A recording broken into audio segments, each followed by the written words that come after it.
देख रहे हैं विकासशील हरियाणा और आपके साथ मैं हूं अर्चना कौशल। देश और प्रदेश के विकास में युवाओं की भागीदारी सबसे अहम होती है।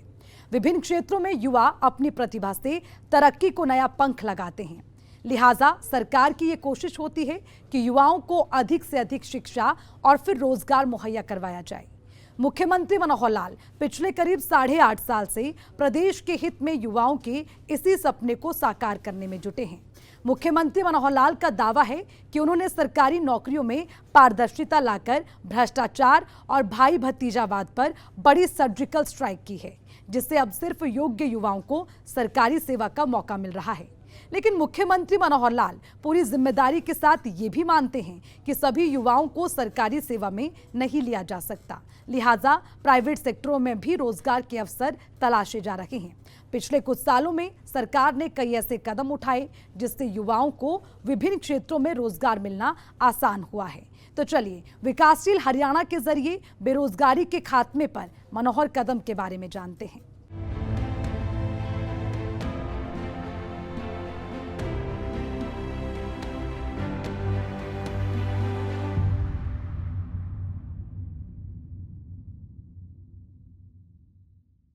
मुख्यमंत्री मनोहर लाल कई बार इस बात का दावा कर चुके हैं कि उनकी सरकार का प्रयास योग्य युवाओं को अधिक से अधिक रोजगार उपलब्ध करवाना है, लेकिन ये तभी संभव होगा जब प्राइवेट सेक्टरों में भी रोजगार तलाशे जाएंगे।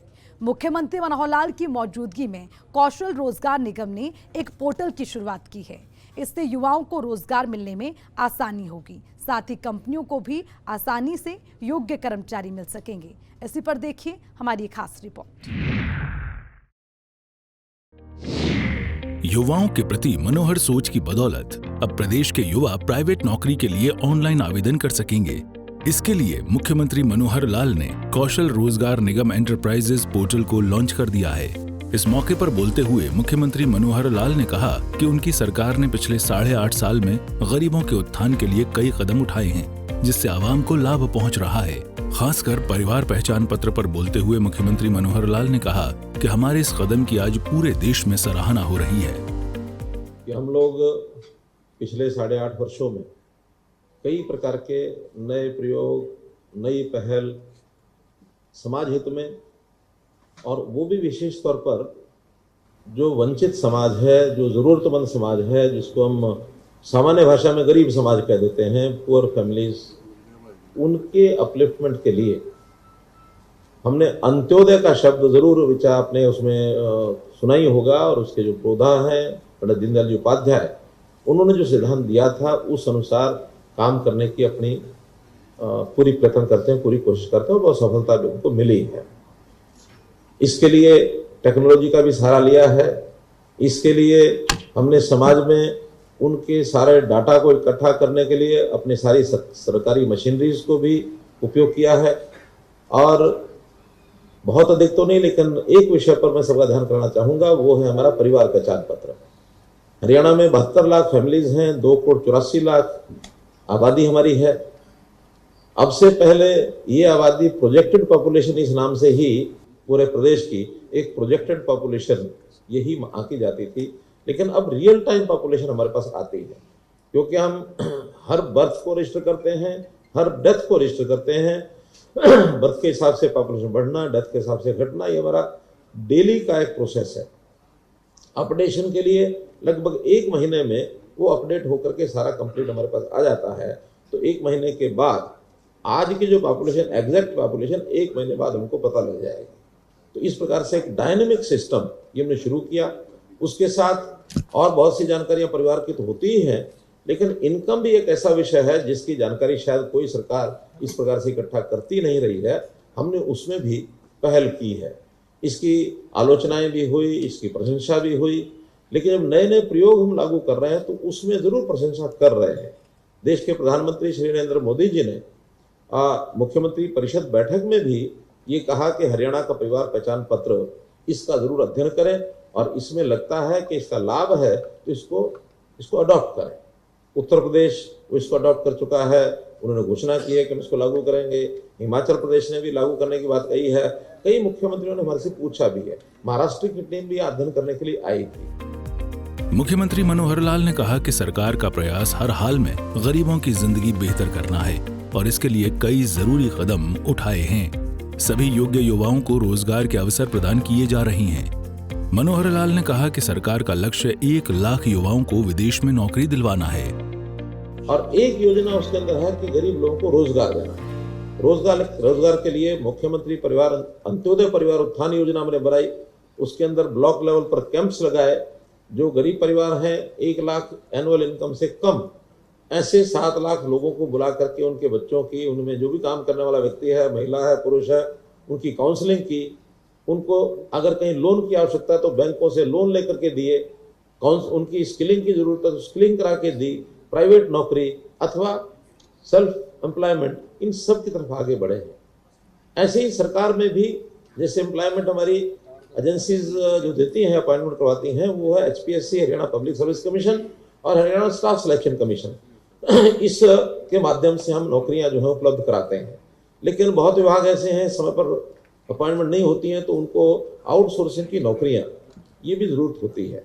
तो आउटसोर्सिंग में पहले कॉन्ट्रैक्टर्स के माध्यम से ये रखे जाते थे। बहुत शिकायतें आती थी कि उनकी एक प्रकार से कॉन्ट्रैक्टर्स जो हैं उनकी शोषण करते हैं और उसके कारण से कोई पैसे भी पूरे देते नहीं हैं, उनका EPF नहीं कटता है, उनको ESI का लाभ नहीं मिलता है। और ये सारी चीज़ें जब चलती थी, हमने कहा कि इसका प्लेटफॉर्म हम देंगे। तो हमने फिर हरियाणा कौशल रोजगार निगम HKRN जिसको ब्रीफ में कहा, ये एक पोर्टल बनाया है और जितने पहले से आउटसोर्सिंग पर थे उनको भी सबको उसमें रिपोर्ट किया है और जो नए जरूरत पड़ रही है साथ साथ उसको भी हम एक एम्प्लॉयमेंट नहीं डिप्लॉयमेंट करके उनको हम सूची को देते हैं विभाग को। संबंधित विभाग उनको फिर 15 दिन के अंदर अंदर उनको एम्प्लॉयमेंट देता है। वो 1 साल के लिए होती है, 1 साल तक ये रहेगी। 1 साल के बाद फिर से विभाग अपनी रिक्वेशन भेजेगा और उसके बाद फिर चाहे तो वही आएंगे चाहे बदल करके आएंगे, क्योंकि बहुत लोग 1 साल के अंदर बाहर भी हो जाते हैं, उनको कहीं नई नौकरी मिल गई, अपने अपने काम में चले गए, या उनके विभाग बदल करके या स्थान बदल करके हर कोई अपने नियरेस्ट प्लेस पर आना चाहता है, क्योंकि सैलरी उतनी नहीं होती है जितनी एक रेगुलर कर्मचारी की होती है। ये सैलरी इनकी ग्रुप ए लेवल ए जो है लेवल 1 12,000 से 15,000, लेवल 2 15,000 से 18,000, 18 से 25,000, 30,000 ऐसे करके ये है। तो इसलिए जो सैलरी कम होने के बाद निकट से निकट स्थान पर वो आना चाहता है तो उसको भी साल के बाद या बीच में भी अगर उसको अवसर मिलता है तो उसको रजिस्ट्रेशन करा के ले सकता है। हमारे पास कई प्रकार की सूचियां इसमें हैं जिनको हमने सम्मिलित किया है। वो सब मिला करके रॉ डाटा हमारे पास 8,17,000 रुपए का 8,17,000 व्यक्तियों का ये रॉ डाटा हमारे पास है, जिसमें से हम लोगों को एम्प्लॉयमेंट दिला सकते हैं।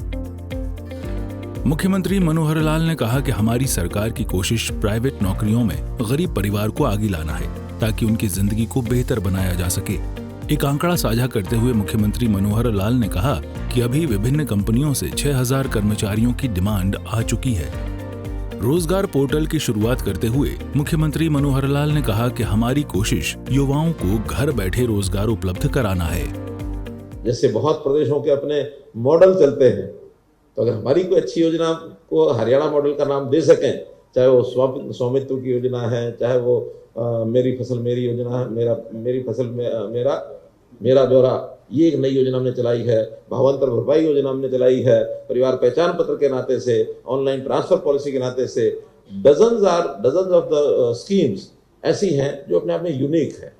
और आम आदमी को घर बैठे सरकार की योजनाओं का लाभ कैसे मिले और वो भी गरीब आदमी को पहले मिले, उसको चंडीगढ़ का चक्कर ना काटना पड़े, उसको विधायक और सांसद और मंत्री के घर में 2-2 दिन जाके डेरा ना लगाना पड़े, CM विंडो के नाते से घर बैठे अपनी कंप्लेंट अपनी ग्रीवेंस हम तक भेज सके, हम उसको जो भी कोई एक्शन लेना है उस एक्शन टेकन रिपोर्ट उसके घर में भेज सकें, ताकि उसकी जो ऊहापोह है खत्म हो, उसका जीवन सरल हो। ये सारा उसके पीछे हेतु है। तो इस काम को मैंने किया है। मैं अब इस अगले काम को जो 12,000 लोगों का डाटा है इसको शुरू कर रहे हैं।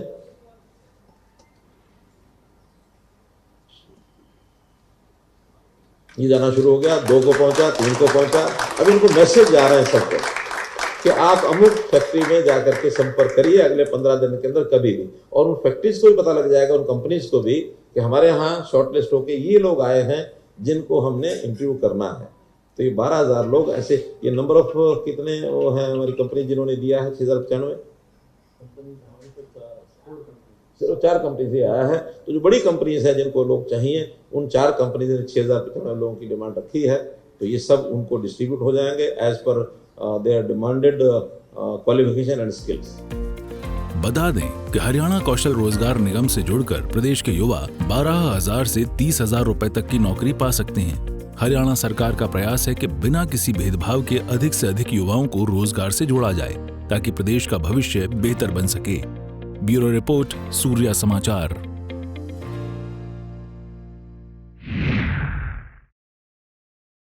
अब आपको बताते हैं कि मुख्यमंत्री मनोहर लाल के दावों के मुताबिक पिछली सरकार में युवाओं के भविष्य के साथ किस तरह से छलावा किया जा रहा था। प्रदेश में बेहतर स्वास्थ्य सुविधा के लिए कितने डॉक्टरों की जरूरत होती थी और हर साल कितने नए बच्चे एमबीबीएस में एडमिशन ले रहे थे। मुख्यमंत्री मनोहर लाल मानते हैं कि सरकार का काम इस बात का भी ध्यान रखना होता है कि हमें कहां कितने लोगों की जरूरत है।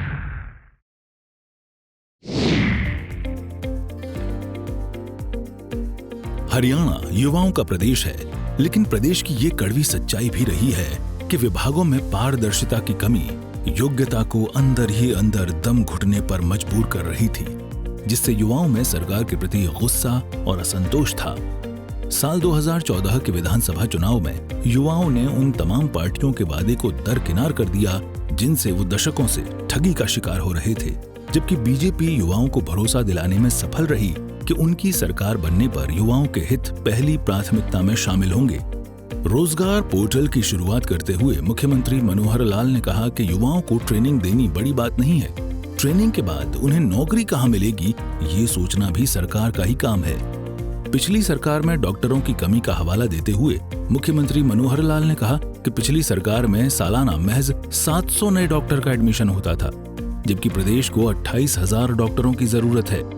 मनोहर लाल ने कहा कि अब मेडिकल कॉलेज की संख्या बढ़ा दी गई है, जिससे 1850 स्टूडेंट्स हर साल मेडिकल में एडमिशन ले रहे हैं, लेकिन इस संख्या को अभी और बढ़ाना होगा। डिमांड ट्रेनिंग की तो बहुत होती है, लेकिन ट्रेनिंग और एम्प्लॉयमेंट इसके रेशियो को ध्यान में रख करके सरकार जो है वो योजना बनाती है। आज हम लोग मानो ट्रेनिंग के सेंटर ज़्यादा खोल दें, रिक्वायरमेंट अगर उतनी नहीं है तो ये ट्रेंड व्यक्ति जो है ये भी अपने आप में एक समस्या खड़ी होती है। आपको पता है कि जीबीटीज बीएड कितने ज़्यादा ट्रेनिंग लेके आए हैं, और फिर बाद में जब इनको कहते हैं कि एस्टेट करो, सब एस्टेट भी कर लेते हैं, और एस्टेट के बाद 5-5 साल 8-8 साल नौकरी मिलती नहीं है। उस बाद सही यही आती है ना कि हमने फिर एस्टेट क्यों कराया था। पहले एस्टेट का समय 5 साल था, उनका कि नहीं बढ़ाओ 7 साल हो गया। अब 7 साल के बाद कहते हैं फॉर लाइफ करो, कि एक बार हमने एस्टेट दे दिया तो फिर नौकरी के लिए पक्के हो गए। नौकरी लेना ट्रेनिंग लेना दोनों अंतर है, और कभी भी कोई सरकार कोई सिस्टम इन दोनों की रेशियो को ध्यान रखते हैं कि हमने किस नौकरी के लिए कितने लोगों को ट्रेन करना है। जिनकी कमी रहती है उनको हम लगातार बढ़ाते हैं। उदाहरण के लिए डॉक्टर्स हैं, आज हमने घोषणा की कि हरियाणा में हमको 28,000 डॉक्टर चाहिए, और अभी हर साल जो आज से 8 साल पहले हमको विरासत में जो चीज़ मिली 700 डॉक्टर एडमिशन होते थे एमबीबीएस। जब हमें लगा कि 700 के 700 तो 28,000 कभी हो ही नहीं सकते, तब हमने मेडिकल कॉलेज बढ़ाने शुरू किए, नंबर ऑफ सीट्स बढ़ानी शुरू की। आज वो 1850 एमबीबीएस एडमिशन्स हर साल होते हैं, यानी लगभग 2.5 गुना हम ले गए हैं। लेकिन और भी मेडिकल कॉलेज 7 हो या 8 ऐसे मेडिकल कॉलेज हैं जो पाइपलाइन में है। ये पाइपलाइन में जब हो जाएंगे तो हमारी अपेक्षा है कि लगभग 3,000 डॉक्टर्स हर साल ट्रेंड होने चाहिए हरियाणा से, तब हम जाकर के ये 28,000 की संख्या, और तब तक हमारी आवश्यकता भी बढ़ जाएगी। बहुत डॉक्टर्स ऐसे करने के बाद वो विदेश भी जाते हैं, बहुत अपने स्वयं के काम भी करते हैं, और डॉक्टर्स की तो धीरे धीरे बढ़ता जा रहा दायरा। तो उस नाते से ट्रेनिंग उन्हीं को दी जाए जितनी आवश्यकता है। कभी कभी ऐसा भी था जब यानी हमारे जो टेक्नोलॉजी इंजीनियरिंग का इतना ज़्यादा हो गया था कि इंजीनियर बन जाओ, सब इंजीनियर बनने लग गए थे।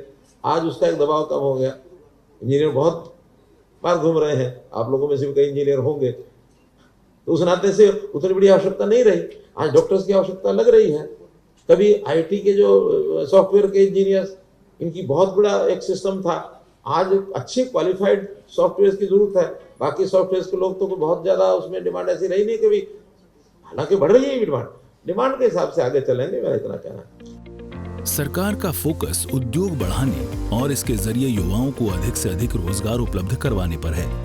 मुख्यमंत्री मनोहर लाल ने कहा कि हरियाणा के कुछ ऐसे इलाके भी हैं जहां अगर कोई उद्योग लगता है और युवाओं को रोजगार देता है तो उसे इंसेंटिव राशि दी जाएगी। एक विषय जो बार बार आता है, बेरोजगारी। अब हम तो जो कि अपना सत्यापित डाटा ये अपने पास रखते हैं और इस सत्यापित डाटा में आज भी एक क्लिक से जब हम ये निकालते हैं कि इस समय जिन्होंने अपने आप को बेरोजगार डिक्लेयर किया है तो वो 6.5 लाख के आसपास लोग हैं। अब आप कहेंगे कि जब फार्म भराए जाते हैं ज़्यादा भरते हैं, वो इसलिए भरते हैं कि हर आदमी अपने एक छोटे काम में तो लगा ही रहता है, लेकिन बाद में उसको लगता है कि मैं पढ़ा लिखा हूँ, मुझे सरकारी नौकरी मिलनी चाहिए। प्राइवेट नौकरी करने वाले भी सरकारी नौकरी के लिए इच्छा करते हैं, लालच रहते हैं। या ग्रुप डी की नौकरी करने वाला पढ़ा लिखा है, उसको लगता है मुझे सी में आना है तो सी के लिए फॉर्म भरेगा। सी वाला भी अगर बी की नौकरी निकलती है तो बी के अंदर फॉर्म भरेगा, अपने आप को प्रमोट करने के लिए।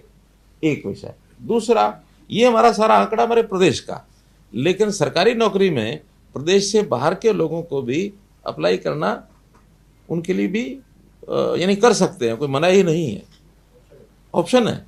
तो बहुत ऐसे आसपास के प्रदेश के लोग भी उसमें आकर के अप्लाई करते हैं। वो उत्तर प्रदेश के हो सकते हैं, वो राजस्थान के हो सकते हैं, वो पंजाब के हो सकते हैं, हिमाचल के हो सकते हैं, दिल्ली के हो सकते हैं। हर किसी को सरकारी नौकरी का लालच होता है। अब ये अलग बात है कि हमने उसमें मेरिट के ऊपर करने का एक जो नियम है वो बहुत सख्त बनाया है कि हमारे यहाँ मेरिट के बिना कोई नौकरी पाएगा नहीं। उसमें से थोड़ा जो कमज़ोर बच्चे हैं वो डिस्करेज तो हो गए हैं कि अब ऐसे नहीं भरते हैं। पहले तो हर कोई आके भरता था, रास्ते ढूंढता था, तो रास्ते सारे बंद हो गए हैं। अब हम तो बल्कि इसके लिए जो कमज़ोर बच्चा है किन्हीं कारणों से पीछे रह गया पढ़ाई में, अब वो खाली रहे सारी उम्र, ऐसा नहीं है, उसको भी व्यवसाय मिले, इसके लिए स्किलिंग के काम ये हमने शुरू कर दिए हैं। और स्किल यूनिवर्सिटी के माध्यम से बहुत सी इंडस्ट्री को भी हमने ऑनलाइन लिया है, ताकि वो लोग उनके साथ समझौता करके और कुछ जो उनकी आवश्यकता है उसकी स्किलिंग उन सेंटर्स में हो जाए। सर्टिफिकेशन हमारा जो विश्वकर्मा कौशल विश्वविद्यालय वो सर्टिफिकेट देगा, फैकल्टी भी वो देंगे, पढ़ाई भी वो कराएंगे और बाद में उनकी प्लेसमेंट उसी इंडस्ट्री में हो जाए। ऐसे 50 के लगभग बड़ी इंडस्ट्री के साथ भी हमारे इस स्किल यूनिवर्सिटी ने समझौते किए हैं। प्रदेश में बेरोजगारी एक ऐसी समस्या रही है जिससे हर वर्ग का युवा खुद को पीड़ित मानता है, जिसे दूर करने को लेकर अब तक की सभी सरकारों की अपनी अपनी दलीलें हैं। बावजूद रिजल्ट एक काली सच्चाई के रूप में सबके सामने था। प्रदेश में पढ़े लिखे बेरोजगारों की फौज खड़ी थी, जिसका सामना करने की हिम्मत पूर्व की किसी भी सरकार में नहीं बची थी। मनोहर सरकार के लिए भी युवाओं की उम्मीदों पर बने पुल को पार करना इतना आसान नहीं था। हालांकि सरकार का दावा है कि उनके कार्यकाल में युवाओं का हित सबसे ऊपर रखा गया है। योग्यता को प्राथमिकता और पारदर्शिता पर जोर दिया गया ताकि पढ़े लिखे बेरोजगारों का विभागों में चयन हो सके। युवाओं में मनोहर सरकार ने अपने भरोसे को बनाए रखा है, लेकिन सवाल ये है कि वो क्या वजह थी जिससे पूर्व की सरकार के प्रति युवाओं में नाराजगी थी। हमारी अगली रिपोर्ट में देखिए। ब्यूरो रिपोर्ट, सूर्य समाचार। पिछली सरकार में नौकरियों में परिवारवाद और क्षेत्रवाद बड़ी समस्या थी, लेकिन मुख्यमंत्री मनोहर लाल कई बार इस बात का दावा कर चुके हैं कि उनके कार्यकाल में युवाओं के दिल और दिमाग से इस धारणा को खत्म कर दिया गया। भर्ती प्रक्रिया को डिजिटल हरियाणा के तहत ऑनलाइन किया गया, जिससे युवा घर बैठे चयन की सारी प्रक्रिया की जानकारी ले सकता है।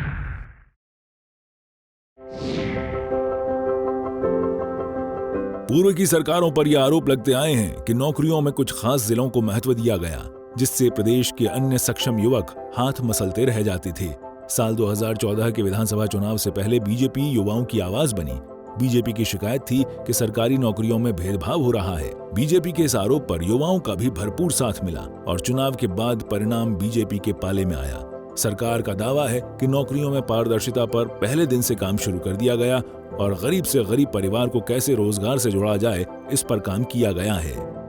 और जो हमारे कांग्रेस के मित्र बार बार कहते हैं बेरोजगारी बढ़ गई, मैं समझता हूं जो भ्रष्टाचार के और जो इस प्रकार के कैंसर के रोगी भ्रष्टाचार करते थे और इन लोगों के आगे पीछे घूमते थे, वही कहते हैं हम बेकार हो गए, हम बेरोजगार हो गए। अगर उनके भ्रष्टाचारी लोग अगर बेरोजगार होते हैं, इसके कारण से उनको बेरोजगारी का बढ़ा हुआ आंकड़ा मिलता है, तो निश्चित रूप से उस प्रभाव के अंतर्गत वो कहेंगे कि बेरोजगारी ज्यादा हो गई। हम गरीब लोगों को रोजगार देने के लिए उद्योग लगाए, लघु उद्योग भरपूर मात्रा में लगभग 8.5 लाख लोगों को प्राइवेट रोजगार मिला है। 1 लाख के लगभग लोगों को हमने सरकारी पक्की नौकरियां दिलाई हैं और ऐसे ही आउटसोर्सिंग पर HKR के माध्यम से भी हमने लोगों को रोजगार दिलाया है। चाहे बैंक से लोन है, चाहे सरकारी ग्रांट है, इस प्रकार के सारे लाभ उनको दिए गए हैं। सबने अपनी आय को बढ़ाने के उद्यम किए हैं। तो इस नाते से मित्रों, हर वर्ग को हमने और लाभ पहुंचाया है। प्रदेश के युवाओं को अब मेरिट और पारदर्शी तरीके से नौकरियां मिल रही हैं, लेकिन इसकी शुरुआत इतनी आसान भी नहीं रही है। प्रदेशवासियों के लिए यकीन करना मुश्किल था कि इतने सालों से चले आ रहे भ्रष्ट सिस्टम को कैसे खत्म किया जा सकता है, लेकिन आज रिजल्ट सभी के सामने है कि विकास के साथ साथ जनजीवन कैसे सुखी हो, उनका जीना कैसे सुलभ बने।